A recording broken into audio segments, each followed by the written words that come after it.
Happy Saturday morning, everybody. It is a cold West Michigan morning, and I am sitting here with my beanie on because it's just chilly outside, and my house does tend to get a little on the chilly side. But I am just so content. I'm in my favorite spot with my favorite blanket and my favorite beanie and my favorite view. As you can see, it's a little cold and yucky out there, but to my right is my fireplace. It's a crack-a-lackin' over there with some lovely logs and a beautiful little flame, and it's keeping me toasty, so I love it. And I brought my outdoor patio furniture in the house, and it is like my favorite thing ever. It's the little, rocky swivel wicker chair that was gifted to me from my mother-in-law, who got new furniture, and I was like, I really like your old stuff. So it's like my favorite. I love it. So I'm just sitting here hanging out on this morning. It's peaceful. I'm actually home alone this morning, and it is just so quiet and peaceful, and I'm just able to do my reading and give my thanks to God for all the things that I am so grateful for. I am so beyond blessed in so many different ways. It's amazing, and it just blows my mind sometimes. So anyway, I think this is going to be like part 3 of, where are you at with Jesus these days? So everybody has a different walk with their faith. Everybody has a different start to their faith. Everybody's got a story. Maybe Jesus isn't in yours, but he's in mine. So I just thought I'd share it with everybody. First was, hey, Ma, what are you doing? Who are you talking to? As I'm teeny tiny and walk into the living room, and she's there having her conversation with God and reading her Bible. And that is my first inclination of, oh, there's a God and there's this dude. Okay. Then I would go to Awana on Wednesday nights with some friends who would pick me up and take me to Awana, and it was wonderful, and I got to recite Bible verses and play games and do activities and hang out with my friends, and it was just fun. Also tried to forge my leader's signature that I had finished a task that I didn't do, so, there's that little life lesson in there. Fast forward a little bit, 1986, my mom got to go meet Jesus for real. And I was in first grade, and I thought, you know what? I still want to do this God thing, and I'm going to go to the church that my mom always went to because she's not here to go, and somebody needs to represent, right? So I would go. My dad was not a church guy. Church was not his thing.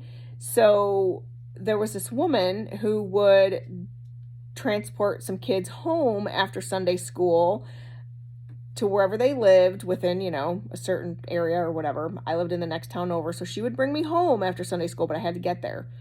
So I'd get up on Sunday morning, get myself ready. Yep, we're going to do this, and jump in the truck with my dad. He would drive me over to the church, pull up in front, these great big giant concrete steps. I don't know, there were 6 or 8 or 10 of them or whatever.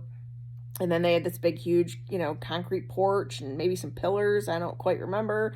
But there was these great, big, giant double doors. They were always open. There was a greeter standing outside to greet everybody that came in. And he'd pull right up in front of all that. I would jump out. And he'd tell me to behave myself. And off he'd go. I'm sure home, because he was always there when I got home later. And I would run right through the church, down the hall, down the stairs, and straight to the nursery, because that's where I thought I should be, was in the nursery. And my explanation to the nursery worker was, look, you got a lot of babies in here. You need my help.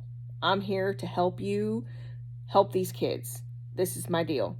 So I would be in there. To play with the babies, to feed the babies, to change the babies. It didn't even matter. If they were crying, I will take them. I just wanted to be with the babies. And it was just what I loved. So for quite a while, they let me do that because I was pretty adamant about it. I mean, I just escaped my, conviction for forgery not too long prior to this. So now here I am, making sure I'm in the class I want to be in. Don't tell me where to go. I'm going to tell you where I'm going, because that's the kind of kid I was. Not a whole lot has changed, just saying. But I was there for quite some time. And then finally, I don't know, however many weeks went by, and my Sunday school teacher was waiting in the nursery one morning after I ran through the church, down the hall, down the stairs, into the nursery. There she was. And I was like, oh, I know who that is. Why is she in here? She was sitting in a chair and she called me over to sit in the chair next to her. And we had this discussion about what Sunday school was, why it was created, and that Jesus wanted us all to be in our own Sunday school classes so that we could learn more about him and build this relationship with him. And how would I learn that stuff if I stayed in the nursery all the time? I was like, look, lady, I ain't here to be in your class. I'm here to be with these babies. This is where I'm supposed to be. I'm helping. I need to be with these babies. It did not work out in my favor. Needless to say, she won the argument. How? I don't know. But she won. So I kindly got led down the hall to my own class with my own age group of kids and my own little book that we had to read and do these verses again. Maybe it was the verse thing. Maybe I didn't want to do verses anymore. I don't know. So now I'm not in the nursery. And I was kind of devastated by it. Like, I just wanted to be with the babies. Like, I really thought that's where I was supposed to be. Or simply just, that's what I wanted to do. So don't tell me what to do. I'm going to tell you what I'm going to do. Because that's the kind of kid I was. Again, not a whole lot has changed. So I stayed in that class, my own Sunday school class, where I was supposed to be for a while. I don't know how long. I don't know how many weeks. I don't know how long it lasted. Because, again, you know, my dad wasn't a church guy. My brothers didn't go to church. So it wasn't like, you know, somebody was at home on Sunday morning getting us all out of bed, getting us all ready so we could go do this church thing as a family. That wasn't the deal. Like, it was me getting up saying, okay, Dad, we got to go. I got to be there by whatever time. And we'd get in his truck and he would drop me off. And this woman would bring me home, you know, afterwards, along with a few other kids. So I don't know how long it lasted, but I just know I fought really hard to stay in that nursery. I lost that battle. And then I was in my own Sunday school class, which I liked, but it wasn't my favorite. Because I was that kid. Like, don't tell me what to do. I'm going to tell you what I'm doing kind of thing. And it was just awful. I was such a brat. So I don't know how long I stayed, but I did enjoy it. And I did learn, you know, there's verses that I remember to this day that I learned as a young child. Okay, like maybe 2 verses, but still, they're there. I know them. That I just remembered all these years, and I know that's where I got my start. That is my foundation. Seeing my mom read her Bible, talk to her about it, going to Awana, and then doing Sunday school at the church that she went to. And because she couldn't go anymore, I thought it was my job to go to represent, right? She's not here to be here, but I'm here in her place. Maybe that's why I just thought I could do whatever I wanted to do. I don't know. But I did. And, you know, a couple of the other kids and I liked them. Like, we all got along, and we'd run around that church like wild heathens, play hide and seek. We'd end up in the balcony. Nobody really used it. The congregation wasn't that big, but there was a balcony that overlooked, you know, the auditorium where the preacher would preach and whatever, but nobody was ever up there. So we'd go up there and play hide and seek all the time. We'd hide in the basement. We'd find closets, whatever. Nobody really messed with us. It was just a different time than it is now, right?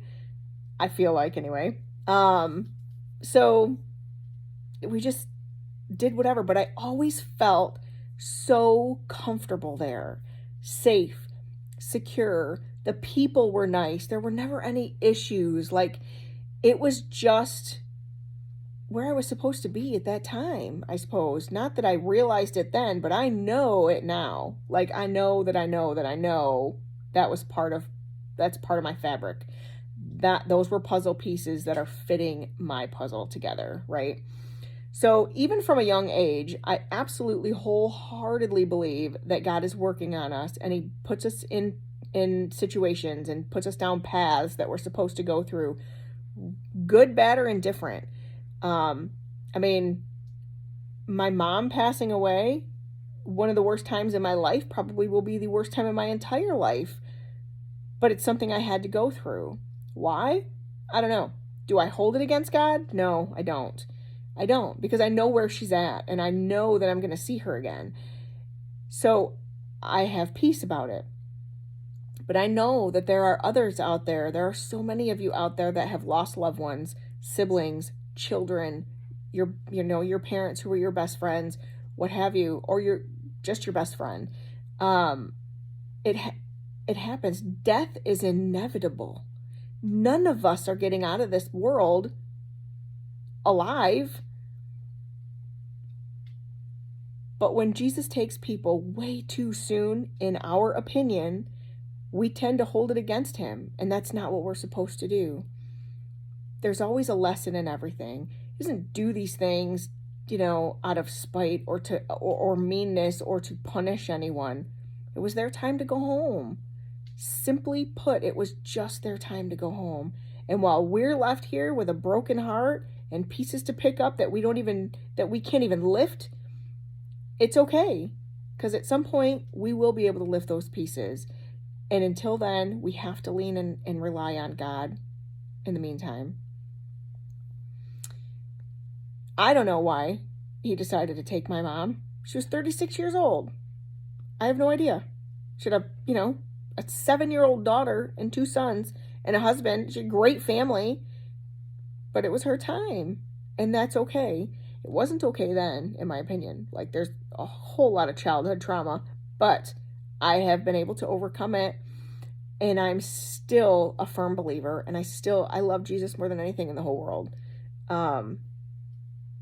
And I tried really hard to make sure my kids knew who he was, which I accomplished that when they were little, but I didn't stick with it. So I do have that regret.